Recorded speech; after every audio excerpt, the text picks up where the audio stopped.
voltei para dar o resultado da minha slide. Ó, que linda ficou.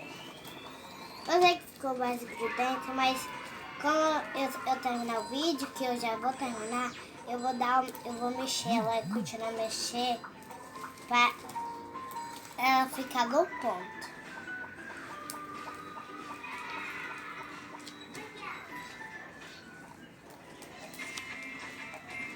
Essa ficou bem linda.